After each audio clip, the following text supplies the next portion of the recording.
Para sa Diyos at Pilipinas Kumahal, Margaret Gonzalez, SMNI News. Attorney Sal, ano masasabi mo doon sa balitang yon?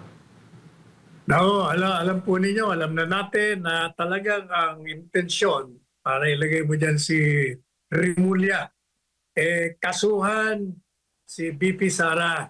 Gusto nilang pilayin ito, gusto nila ipakulong ito, gusto nila i-convict ito para hindi na makatakbo ito sa 2028. Yan talaga ang plano.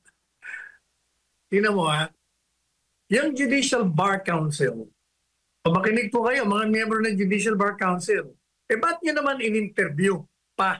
Akala ko ba, sa regla, sa rules, pag merong kaso sa ombudsman, hindi bibigyan ng clearance. Madi-disqualify ka. Sinabi nyo, wala pang clearance. Bakit in-interview nyo pa? Kung walang clearance kasi, you are disqualified to be a nominee. So, yung mga qualified, padadaanin sa mga interview sa Judicial Bar Council tapos sila magre-recommenda sa kanilang shortlist kung sino pumasa sa kanila.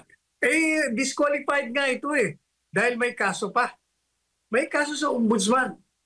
Kung ano-anong mga ginagawa nilang dahilan. Kaya siya daw i-dismiss ng ombudsman.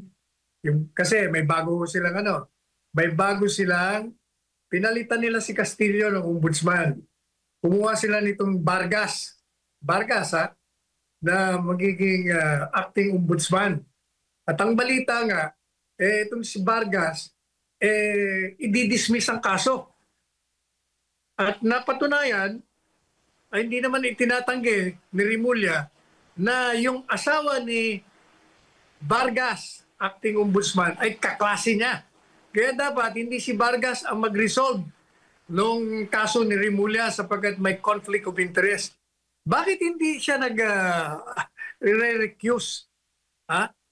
Masyadong maliwanag, nagkukutsabaan kayo lahat para may pasok niyo si Rimulya. Kaya dapat hindi niyo ipagpilitan si Rimulya. Mr. President, talaga bang ikaw gusto mong sirain ang sarili mo? Ang hirap mong ipagtanggol. Kasi nga ikaw gumagawa mismo ng kalokohan mo. Kalokohan nila. Complicit ka Tinotolerate mo sila Kaya gustong-gusto man kita ipagtanggol dahil hanga ako sa tatay mo. Paano ipagtatanggol sa ginagawa mo? Pinagpipilitan mo yan si Rimulya. Sapagkat si Rimulya, hindi naman yan papasok dyan kung hindi mo tinimbrehan yan na gusto mong ilagay dyan. Tigilan nyo na yan. Meron ka pang halos 3 taon pa o mga 2 taon mahigit upang makarecover ka para yung tatay mo maging proud sa'yo. Sayang ka.